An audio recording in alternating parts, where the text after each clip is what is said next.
Boa tarde, companheiras, companheiros. Espero que estejam todos bem. Eu queria primeiro agradecer à deputada Sâmia, que prontamente acolheu o pedido para realizar a audiência, o deputado Glauber e a Comissão de Legislação Participativa que aprovaram, os demais camaradas que estão aqui na mesa. Essa discussão, eu acho que ela é bastante importante. Ela é parte de um esforço que vem sendo feito já há um tempo, para que a gente possa colocar na sociedade esse debate, e pode ser um primeiro passo, mas é um primeiro passo bastante importante. Eu acho necessário que a gente assegure que ele tenha desdobramento depois.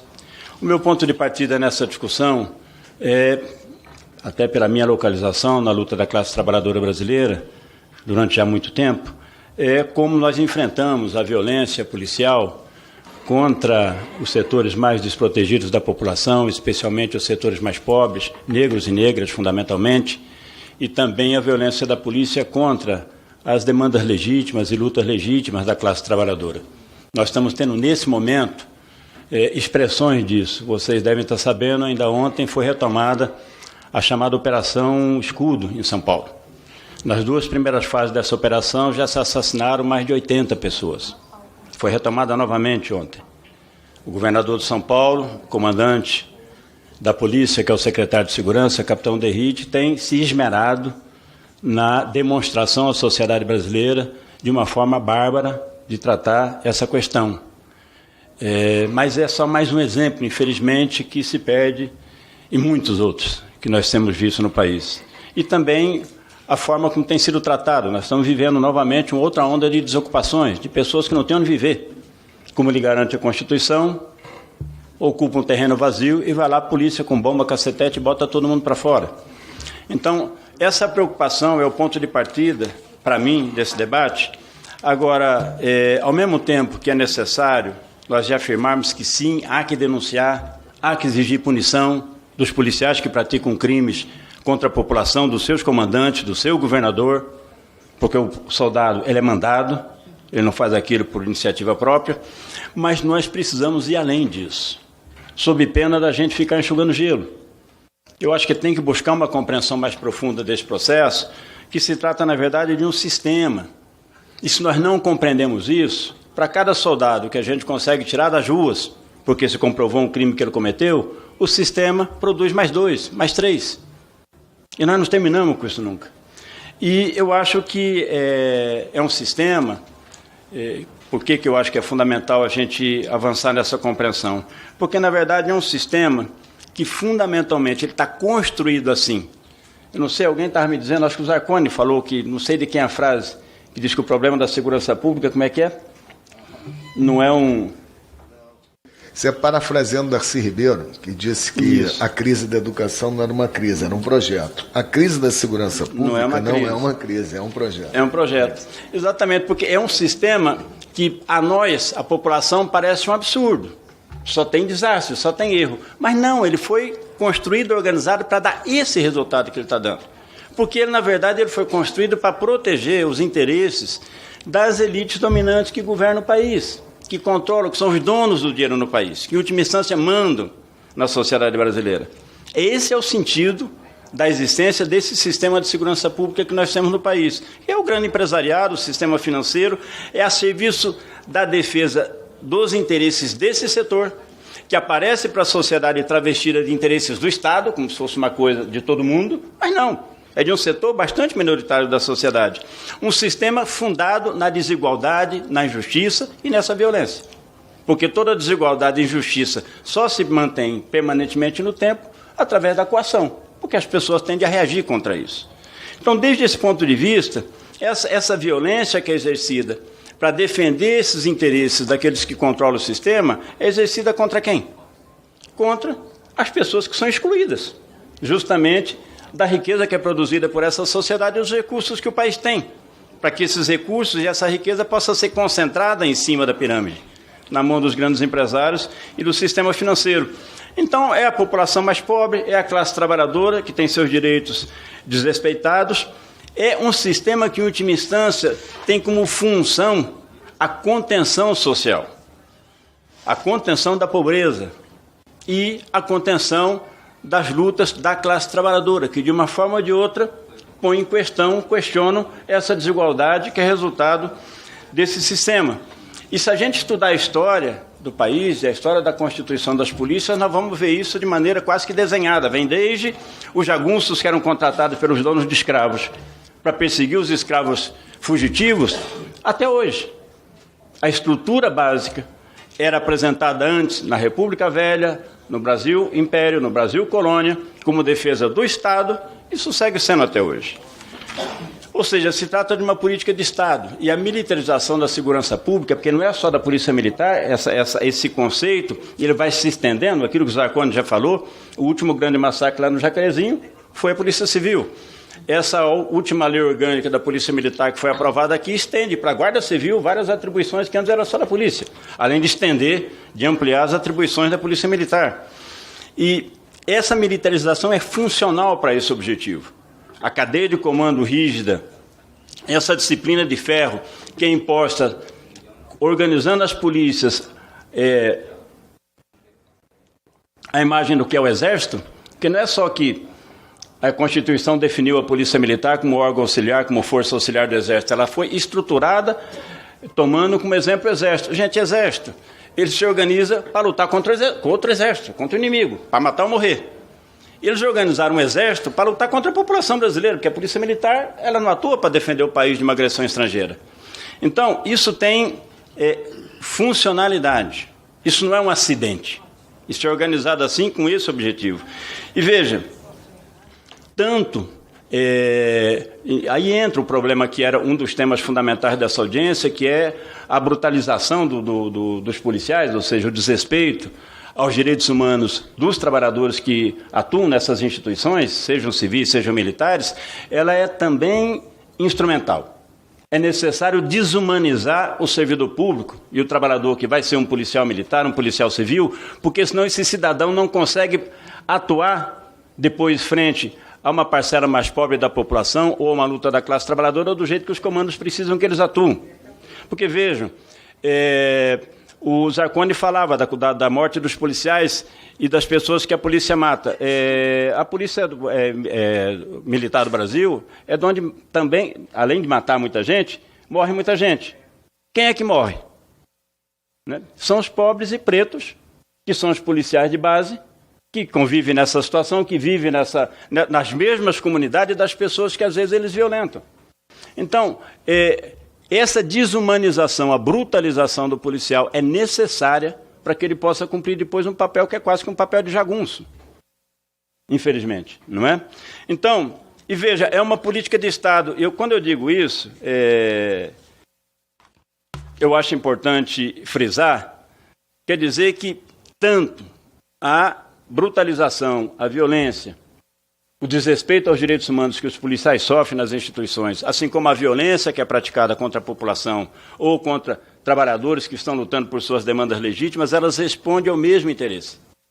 Em última instância, isso existe, é organizado assim para salvaguardar os interesses daqueles setores, daqueles segmentos que controlam a nossa sociedade. Nós vivemos no capitalismo, que é controlado por aqueles que são os proprietários, a grande burguesia.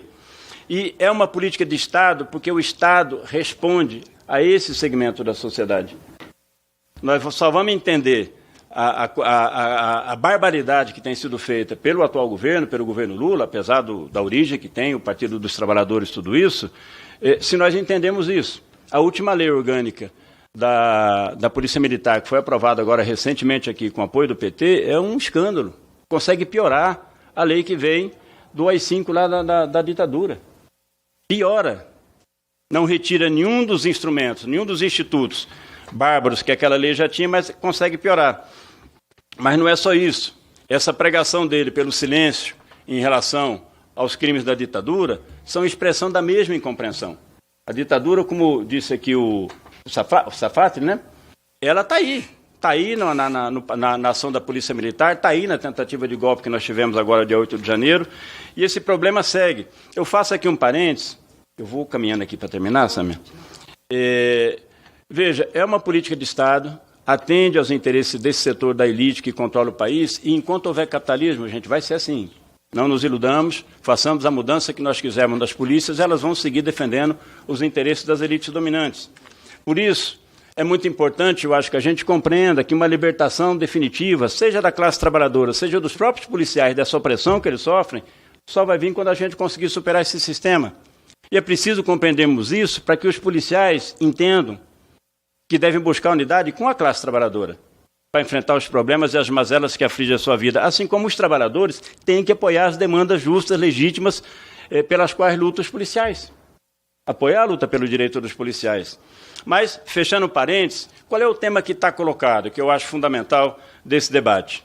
Que aí sim é um tema que deveria unir praticamente o conjunto da sociedade. Se trata, tema da desmilitarização, se trata da luta por um direito democrático. Democrático. Não estou aqui mais falando de capitalismo, de socialismo, mas um direito democrático da população não ser agredida pela polícia que devia protegê-la, do policial que é pago pela população para, em tese, defender os direitos da população e ele mesmo não tem direito nenhum. Então, é uma necessidade, é um direito democrático que os policiais possam ter os seus direitos trabalhistas, os seus direitos sociais, como qualquer outro trabalhador, e é um direito da população de controlar, de ter controle social sobre o sistema de segurança pública, que deveria ser para a segurança do público, da população. Então, é dessa luta que nós queremos tratar. E olha, camaradas, não há como enfrentar buscando as razões mais de fundo da violência policial contra os setores da população e a classe trabalhadora, ou da violência que os policiais sofrem dentro da sua instituição, sem tratar do tema da desmilitarização. Isso é um problema fundamental, é um problema democrático. Agora, é um debate que nós precisamos tratar de inserir na sociedade. Se nós vemos a aprovação dessa lei orgânica da Polícia Militar aqui no Congresso Nacional, ou a atitude que o governo atual tem em frente a esse tema, nós vamos ver que nós não estamos tratando de um tema que vai ser fácil resolver. Nós precisamos criar força social que pressione, seja o parlamento, seja o governo, para que sejam feitas mudanças. Para isso é necessário fazer esse debate. Nós temos que chamar os setores todos. A Priscila, lá da OAB de São Paulo, está nos acompanhando, o Claudinho está aqui, que é o ouvidor da Polícia de São Paulo, o Movimento Policiais Antifascismo, os deputados, Sâmia. Nós temos que tratar de colocar na rua esse debate, ganhar setores cada vez mais amplos da população para a necessidade da desmilitarização da segurança pública, para enfrentar o problema da violência com a população, para enfrentar o desrespeito aos direitos humanos dos próprios policiais e para que a gente possa ter um controle social maior, pelo menos. Nós não vamos acabar com esse problema enquanto houver essa sociedade, mas é uma obrigação nossa lutar para que os direitos democráticos da população sejam respeitados e o direito democrático dos policiais também sejam respeitados. Eu acho que essa é a luta e nós temos que ver de que maneira a gente daqui desdobra iniciativas para reproduzir esse debate para todo o canto que a gente puder e para tomar iniciativas concretas que possam servir como ponto de apoio, seja para disseminar a discussão, seja para poder ter um ponto de apoio para os policiais que querem ter uma atitude mais digna como trabalhadores a serviço da população e são perseguidos por isso, onde eles possam ter resguardo, possam ter guarida. Eu acho que se a gente toma iniciativas nesse sentido, a gente consegue avançar, dar passos. Como eu disse, isso aqui pode ser um primeiro passo, mas ele tem que ser um primeiro. Nós precisamos avançar nessa discussão. A tendência, digo isso para encerrar, Sâmia, que nós temos no cenário político que a gente vive no Brasil e que a gente vive no mundo, não é uma coisa animadora. Em São Paulo, não é só a operação que nós estamos vendo agora. São Paulo, o Derrite, que é o secretário da Segurança, mudou todo o comando da PM, botando inclusive gente mais nova para dirigir mais velhos, e ele botou gente alinhada com esse tipo de ideia, que aqui eu vou acabar com os problemas na base da pancada, da violência. Agora trocou o comando intermediário. Ele vai construindo quase que uma milícia. Uma tropa particular, né? Uma milícia a serviço dele, com esse tipo de política. E se nós não enfrentamos esse debate a fundo, isso convence setores da população. Por que é grave isso? Aquilo que está acontecendo lá é uma barbárie, mas houve uma pesquisa na Baixada Santista, e 72% da população apoiou. Nós fizemos 2 atos em São Paulo contra aquele massacre. Em Santos teve um ato a favor. Porque o cara, na miséria que é a sociedade, na angústia que vive todo mundo, que vai beirando o desespero porque as pessoas vão vivendo em condições de vida cada vez pior. Qualquer demagogo que chega a dizer eu vou acabar com isso aqui na pancada, as pessoas acham que pode ser por aí. Então, nós temos que fazer a nossa parte, demonstrar que isso aí não é uma coisa fora do sistema, isso aí é o pior do sistema. que vai condenar as pessoas a viver numa condição cada vez pior. Então, essa batalha política nós temos que assumir.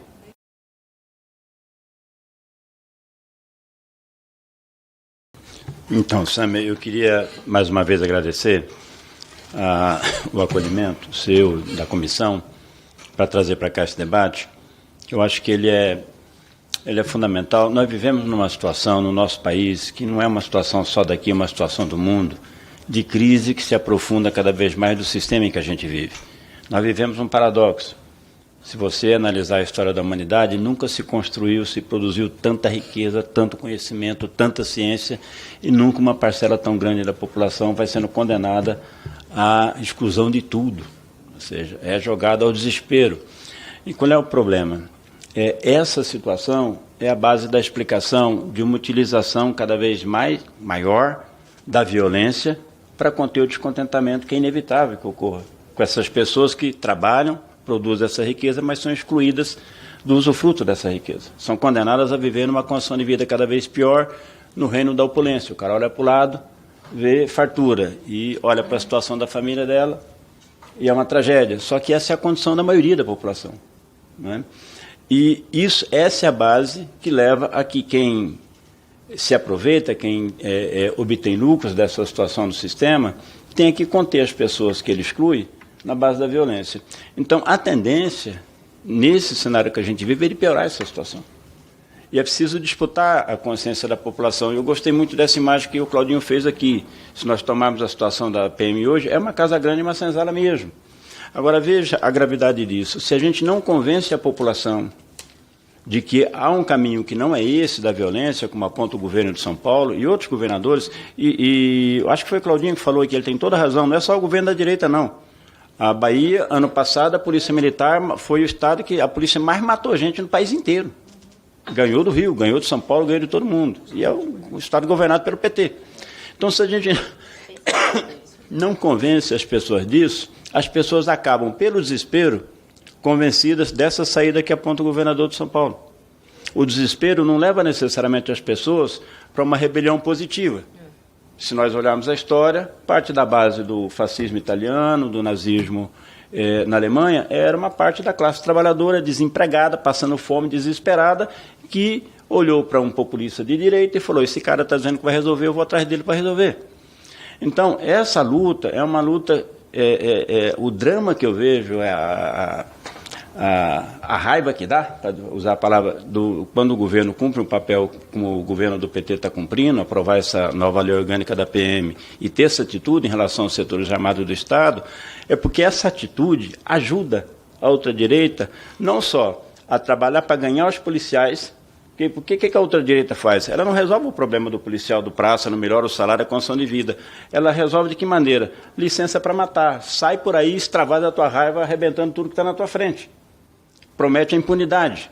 E ganha apoio por isso. Não é? Bom, nós vimos aqui o que aconteceu dia 8 de janeiro aqui em Brasília com a Polícia Militar. Ganha apoio.